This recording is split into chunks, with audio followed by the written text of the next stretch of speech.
আসসালামু আলাইকুম।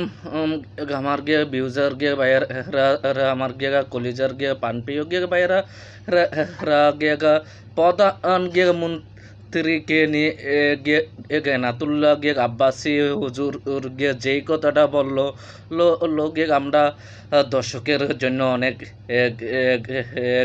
গে প্রশংসনীয় গে বাংলাদেশের গে প্রধান গে মন্ত্রী গে এবং গে আইনের গে পুলিশ অফিসার আর সেনাবাহিনী গে আমাদের গে জনগণের গে পয়সা গে চলে গে এই কথাটা কিন্তু গে 100% গে বাস্তব গে কথা। তা আপনারা গে দেখুন গে ডক্টর গে নাতুল্লাহ গে আব্বাসি গে হুজুর ওর গে কি বলতেছে। ইসলাম ক্ষেত্রবিশেষ তিনটা পন্থাই দিছে: এক্সট্রিমিজম, মিডলিজম, নিউট্রালিজম। আমরা চরমপন্থায় যাব। আমরা কাফনের কাপড় পরে রাস্তায় নামতে বাধ্য হব। আমার দেশের মুসলমানের রক্ত অর্জিত ঘামের টাকায় সরকার চলে। সে সরকার পঞ্চগড়ে কাদিয়ানীদেরকে 1 কোটি টাকা অনুদান দিবে, আর আমাদের যে মুসলিম ভাইটি শহীদ হয়েছে তার দিকে ভ্রুক্ষেপ করা হয় নাই। বাংলাদেশের 14 কোটি মুসলমানের কলিজায় রক্তের ক্ষরণ হচ্ছে।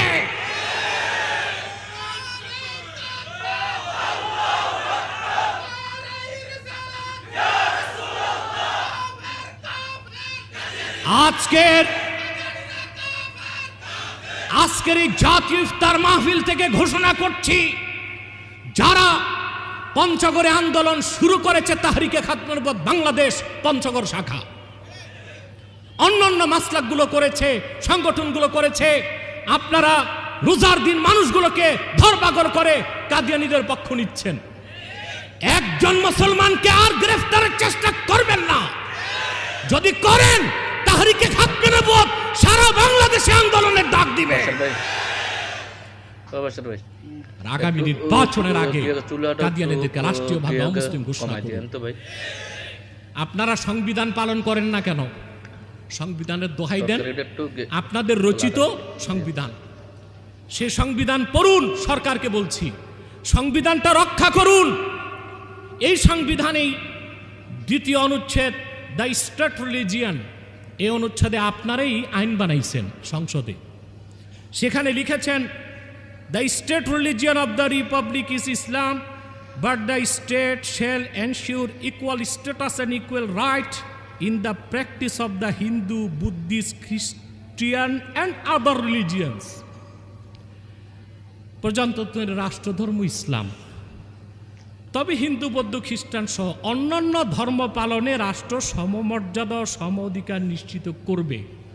আপনাদেরকে এখন রাষ্ট্রধর্ম ইসলাম এই কথাটা প্রতিষ্ঠিত করতে গেলে কাদিয়ানীরা কোন ধর্মের অনুসারী সংবিধান অনুযায়ী সেটা আপনাদেরকে নির্ধারণ করতে হবে, নতুবা এই সংবিধান অকার্যকর। এই সংবিধানের 2 পয়সা মূল্য থাকে না। রাষ্ট্রধর্ম ইসলাম, আর ইসলামের মূল হচ্ছে আকীদা খাতমে নবুয়ত। সে খাতমে নবুয়তের বিশ্বাস যাদের থাকবে না তারা মুসলিম নয়। যদি তাদের অধিকার রক্ষা করতে হয়, গণতান্ত্রিকভাবে যদি তাদের অধিকার রক্ষা করতে হয়, তাদের মুসলিম পরিচয় থাকতে পারবে না। সাংবিধানিকভাবে সংসদে আইন পাস করতে হবে কাদিয়ানীরা মুসলিম, তারা একটি অন্য ধর্মাবলম্বী। এটা রাষ্ট্রীয়ভাবে স্বীকৃতি দিয়ে তাদের অধিকার আপনারা রক্ষা করুন। মুসলমান সেদিক তাকাবে না। তো সংবিধান অনুযায়ী তো আপনাদের দায়িত্ব কাদিয়ানীদেরকে রাষ্ট্রীয়ভাবে অমুসলিম ঘোষণা করা। এই সংবিধানে আরেক জায়গায় আপনারা লিখে রেখেছেন, আমাদের দেশের গণতন্ত্রে, আমাদের দেশের মূল হচ্ছে প্রজাতন্ত্রের গণতন্ত্র। তো গণতন্ত্রের মূল কনসেপ্ট কি? গণতন্ত্রের মূল কনসেপ্ট হচ্ছে অধিক সংখ্যক জনগণ যেটা চায় রাষ্ট্র সেটা করবে। অধিক সংখ্যক জনগণ যেটা চায় রাষ্ট্র সেটা করবে। এই দেশে জনপুর, ফুরফুরা, সারসিনা, সোনাকান্দা, ফুলতলি, দেওবন্দ, কওমি, চরমনাই, তাবলিগ জামাত সহ মুসলিম নামধারী প্রত্যেক মাসলাক, প্রত্যেক ফেরকার একটাই দাবি, কাদিয়ানীরা অমুসলিম।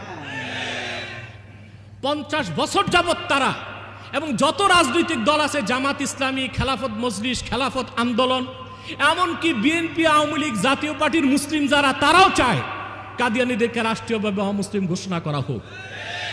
আপনার সংবিধান, আপনারা প্রধানমন্ত্রী হয়েছেন, প্রেসিডেন্ট হয়েছেন, মন্ত্রিত্বের শপথ নিয়েছেন, সংবিধানকে রক্ষা করবেন।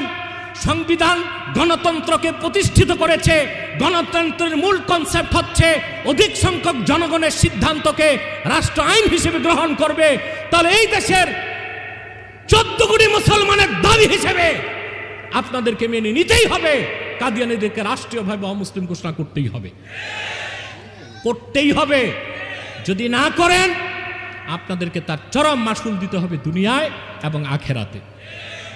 পাশাপাশি এই দেশে যারা বুদ্ধিজীবী, তাদেরকে বলছি,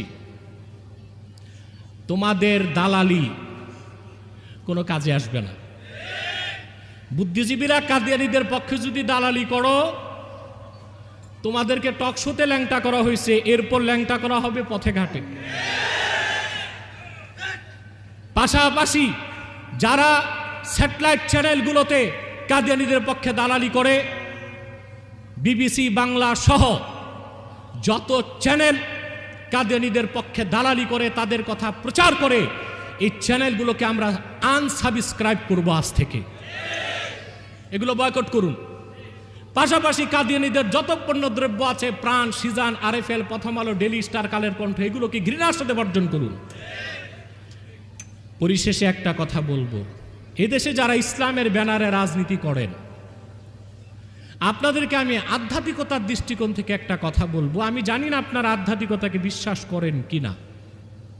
সেটা হচ্ছে, পৃথিবীতে কোনো রাষ্ট্রে, কোনো ভূখণ্ডে আল্লাহর রহমত ও নুসরত ছাড়া কোনো দলের পক্ষে ইসলামী সমাজ ও রাষ্ট্র কায়েম সম্ভব হয় নাই।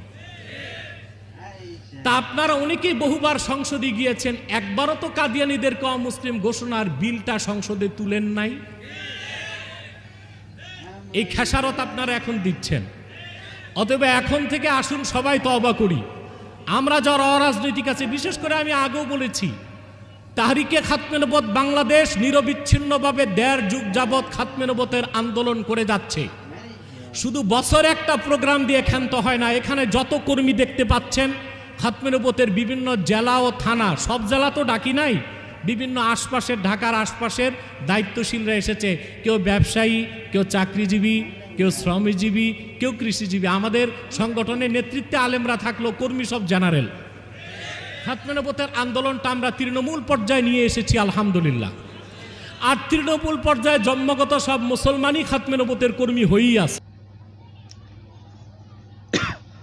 আসসালামু আলাইকুম আমার দর্শক ভাইয়েরা, আপনারা বিস্তারিত খবর দেখলেন এবং শুনলেন। আপনারা থেকে কিরকম লাগলো, আপনার পরামর্শ মেসেজের মাধ্যমে জানাই দেবেন। আসসালামু আলাইকুম। আমি এবারের মতো বিদায় নিচ্ছি।